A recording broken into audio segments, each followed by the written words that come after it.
Scene 2. Inside the throne room of King Fortinbras. The scene opens with Fortinbras seated on his throne in the dark, with the spotlight revealing only his eyes. This light will gradually increase during this scene, hiding his crown as much as possible until the word crown is mentioned, and until the entire throne room is fully lit, and as his audible voice commences with the words, "Bring the executioner." Fortinbras, a recorded voice portrayed as his thoughts. I would scream, but none would hear me. My day is as my night. My mind explores the infinite, but I, a mortal still. Oh, to rise, to be free, constrained. I did not build this thing. This thing was not built for me. Constrained, and this metal pressed upon my head that stiffens mind and heart and will and... Oh, for counsel from the Clenchdo Mountains, the sun that would not set, and the breeze of Lowen Lake which calls me home. Mock me not, all thee who warned me then. Vengeance, coward, thou art nothing more than me.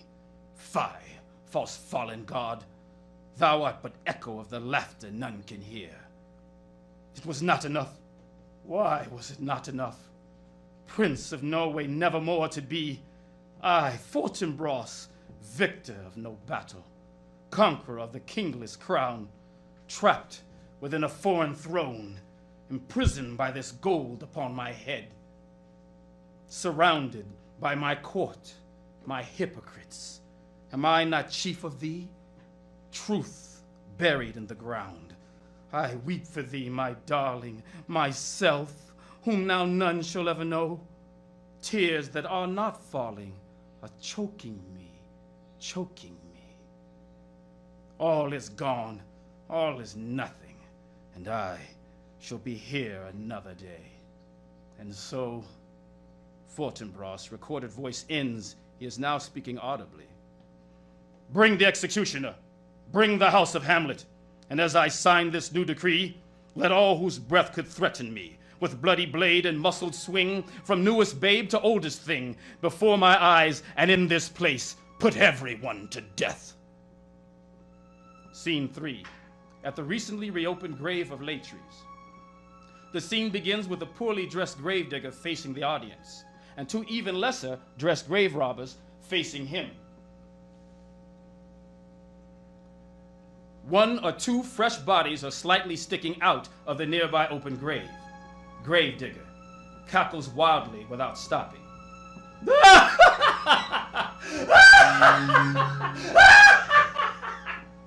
Gravedigger stops cackling abruptly. Hamlet is alive. These words I know confuse more than tell, yet burden heart from me to thee must spill. Yea, though this madness follows hard from depths of inky grave, oh, usurping heart, behave, behave, 'tis so, he lives, Hamlet lives. Oh, I tell it, 'twas twice a morn beyond invaded shores, bodies filled the streets, stench of death possessed the wind, and sailed upon pools of blood. Ah, the royal nose was filled, King of Denmark, Prince of Norway, Fortinbras, conqueror of the kingless crown. Swift was decree, so nimbly born, so well directed, so frighteningly phrased, that ere the sun did fall, the still and rotting flesh lay deep within the ground, save corpses 3, king, queen, and the rigid regals sent elsewhere to oily hands. Princely pride joined to mine, and I went round to digging like an earthworm in the Rhine, until the thing and I combined, guest and guide fetching down, until the moon turned me round, and I saw death looking back at me. 'Twas but a variant of movement, like painted eyes, not as they seem. And then it blinked, and then it twitched, and then it spoke, and then it screamed. And up the ladder for the living the thing escaped into the dark.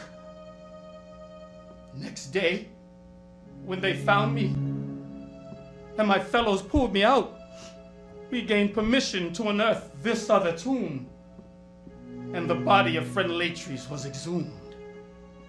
His eyes horrid, frozen, his lips twisted in a shout, his bloody fingers, nails newly ripped, with those splinters sticking out. Ah, oh, a vision then I saw, a vision I shall ever see, where it's gory gouged inside the coffin. Remember me, remember me. Gravedigger cackles wildly without stopping. Grave robber 1, cut his throat. Grave robber number 2, but that name, cut his throat. Look, the tombstone, it's him, it's him. Cut his throat before he tells it again. Gravedigger stops cackling abruptly. Hamlet is alive. These words I know confuse more than tell. Yet, grave robber number 1, enough! Grabs the knife from grave number two and slits the grave digger's throat. Grave robber number 1, there. Now throw him in the ditch with the other 2. Grave robber number 2, you mean the other 3? It's him! In that coffin, it's him! Grave robber number 1 slaps the grave robber and grabs him by the collar. It's him! It's him! I know it's him! The dandy what bought sleeper juice for poison. It means both he and Hamlet was buried alive, they was. And nobody else knows. It means the bounty is all ours, you fool! See? Grave robber number 2, but he's the Prince of Denmark! Ha ha! He's the hunted of Denmark, and now we's the only hunters, eh? But a prince! A prince? What is a prince but a devil in a costume? A hag perfumed with youth, who plucks the head off of his people like a baby plucks his dolls.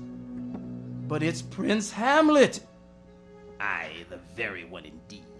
The madman who drove Ophelia to drown in a shallow pond. The murderer that stabbed her father from behind a curtain drawn.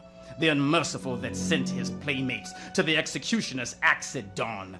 The prince who'll soon make me a prince as I slit his quivering throat and send the murderer to the murdered, the ghost maker to his ghost. Ah, I get it. So we'll be the royal ones, eh?